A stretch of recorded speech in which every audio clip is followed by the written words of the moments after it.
Good evening, friends. Myself Dr. Hemant Patil. I am a general and advanced laparoscopic surgeon. Regarding hernia, we'll talk today. There are so many myths about this hernia disease or problem.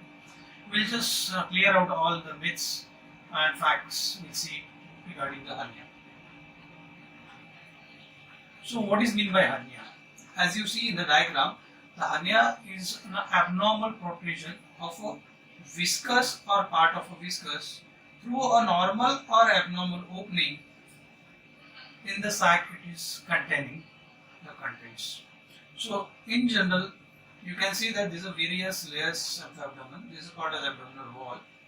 So this is skin, subcutaneous fat, these are the muscles, this white line is peritoneum, and these are the intestine. Normally the intestines are protected from this, but wherever there is a gap in between the muscles or weakness into the abdominal wall, your intestine start coming out and you can see the bulge outside. So that is called as unnatural protrusion. So this is mean by hernia. So there are so many myths about the hernia that all the hernias are same. So no, there are so many types of hernias in the abdomen. So abdominal cavity is divided into so many places. So the front it is called as ventral hernias and the below bikini line is called as groin hernias. So depending upon the anatomical site, there is hernia called umbilical hernia, gastric hernia, the lumbar hernia, sphenian hernia, inguinal hernia and the femoral hernia. So various types of hernias are there. Every hernia is different. The treatment may be the same, that we put a mesh inside, but approach can be different, presentation can be different. So there are so many myths. One of the myths is that hernia is a disease of men, and another is that it is a problem of old age. No, it is big myth that it is disease of men. Hernia can be seen from children to old elderly female or male. There are few hernias which are common in children, that is called as the hernia seen in children is called as congenital hernias. They are present from birth. There are hernias which are more common in females. One of the hernia is called as femoral hernia, which is more common in females rather than males. But in general, hernias can be seen from any age and any gender. So we can see the various causes. Now there are so many myths about the causes also. We'll just see one by one. So normal coughing for 4 to 5 days in a flu or something will not cause a hernia. Hernia is caused if at all there is a persistent coughing. When you will get a persistent cough, if you are a chronic smoker, if you have got any type of chest problems like chronic asthma, COPD, then if at all you are doing a chronic coughing, then only it will lead to hernia. Normal simple coughing for 4-5 days will not cause hernia. So there is a myth regarding the cough also. Second thing, lifting heavy weights. Normal 5 kgs, 10 kgs routine weight, what we do in the daily activities will not cause hernia. Hernia is seen in laborers or the athletes who do wrestling or weightlifting. So chronic weightlifting or heavy weightlifting which requires pressure to give into the abdomen will preceded cause to hernia. There is another factor is obesity. Most of the people says that I got a fatty tummy, I may not have a hernia, but no, hernia is very common in obese because the fat is more, the muscle mass is less. The chances of recurrence of hernia is more in a fatty patients. There are some factors and hereditary. So there is something true about the genetic nature and the collagen disorders. If there are genetic disorders and there are collagen disorders, then you may get to prone for hernia and the recurrence as well.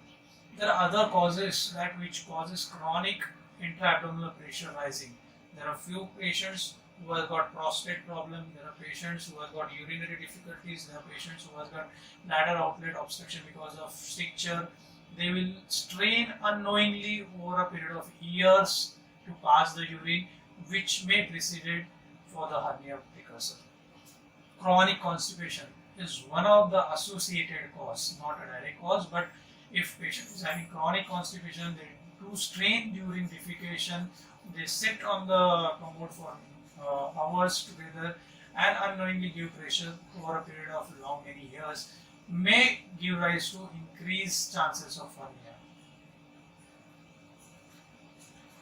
So there is myth also. I don't have any symptoms. I don't have any problem. Why I should go to a surgeon?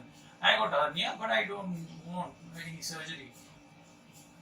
If it is non-complicated hernia, how will you recognize a hernia? You will feel some bulge at any particular point of the site of location. You may have some mild discomfort or a dragging pain depending upon the size of the hernia.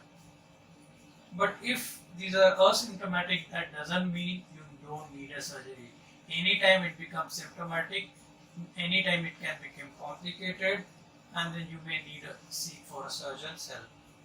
So the people says ki I got since many years. When the patient comes in emergency, I ask always them, why you are not come earlier? They say I don't have any problem. It comes and goes inside. I don't have to worry about. It has never given me any pain also. But when it becomes complicated, then there is no choice for seeking help of a surgeon. How will you recognize when your hernia is getting complicated? So if that reducible swelling, the swelling of hernia is normally reduces on lying down, when it increases on coughing. This is a typical symptom of hernia. But when it becomes irreducible, that means previously it was going down inside the abdominal cavity, now it is not going down, so that is called irreducibility. So that is one of the signs that we should come to the doctor. When it becomes irreducible, the pain which was dragging or mild pain which becomes severe. In emergency situation, you get nausea, vomiting, abdominal distension when the intestine stuck and doesn't go inside the abdomen. So this is called an obstructed hernia. If that part of intestine or part of bowel becomes gangrenous, that time it increases the septic chances and you may have a fever associated. So whenever there is an emergency, there are high chances of complication.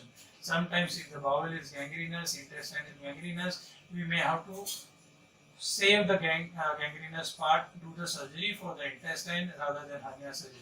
So complications will always be there associated in an emergency situation. So mind well, hernia needs surgery.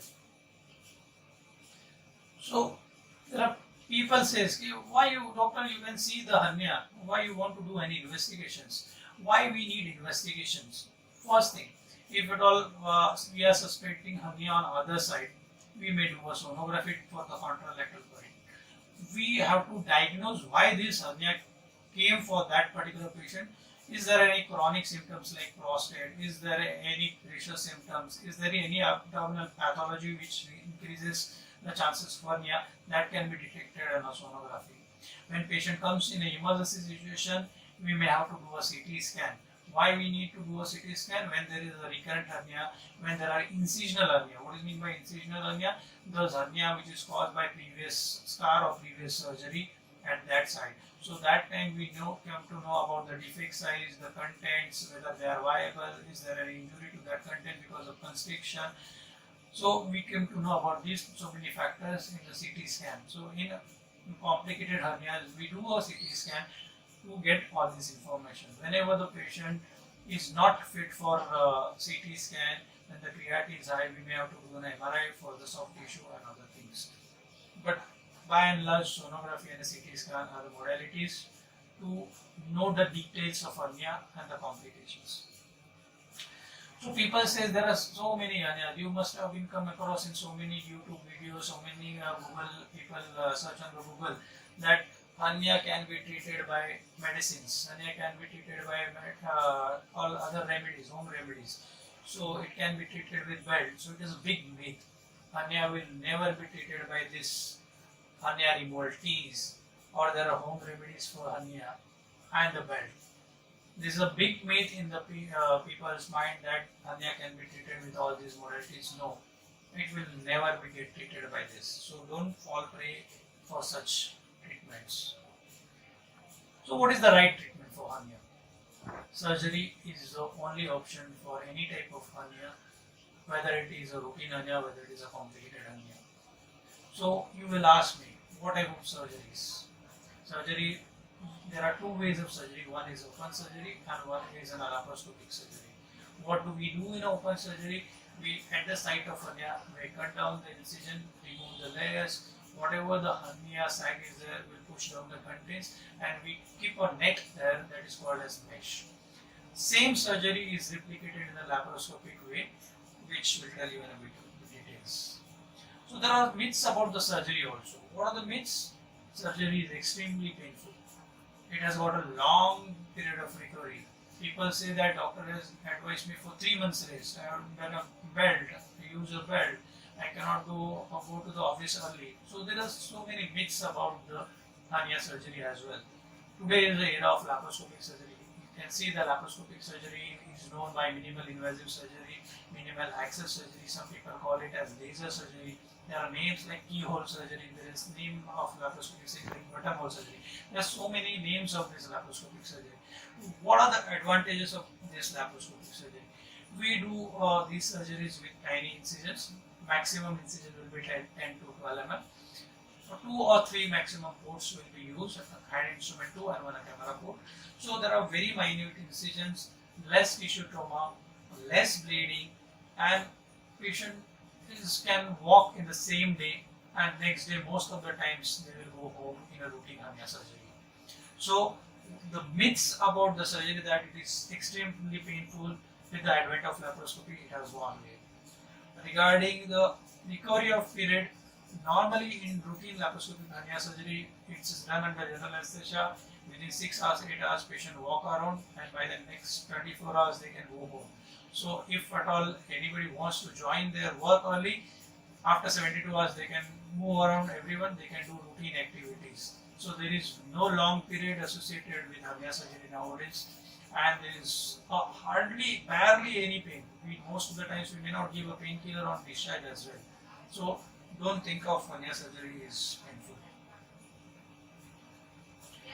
So myths about laparoscopic hernia treatment also. There are so many myths about the laparoscopic hernia surgery.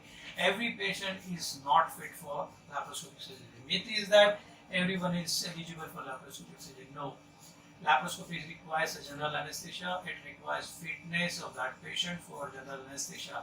So anybody who has got compromised chest problems or cardiac problems may not be fit for general anesthesia. Hence, they are not fit for laparoscopic surgery. And all the hernias can be treated with laparoscopic surgery. That is also a myth. I am a laparoscopic surgeon. That doesn't mean every hernia comes to me, I will treat by laparoscopy. It all depends upon the patient factor. It all depends upon the hernia factor. How big is the hernia? Whether we can, it is an incisional hernia. Whether there is a loss of domain, or whether there is a major complication which needs to be tackled in the same situation. That will decide whether this patient is eligible for laparoscopic surgery or not. There is another myth about the surgery that hernia always recurs. So it's not the truth. What is that the chances of recurrence in any surgery, either open or laparoscopy, in groin hernia is 1 to 3%, and that also depends upon so many factors. If at all there are recurrent hernias or incisional hernias, ventral hernias, larger hernias, the chance of recurrence is 5 to 10%. So no hernia recurs as such. There are so many factors behind that. That may be chronic persistent cough, that may be chronic constipation, that may be urinary problems which is giving rise to pressure. So there are so many factors about this. Thank you. Thanks a lot. If any questions are there, my WhatsApp number is given. You can mail on my ID. Any type of hernia queries regarding problems, symptoms, surgery, you can get back to me. Thank you.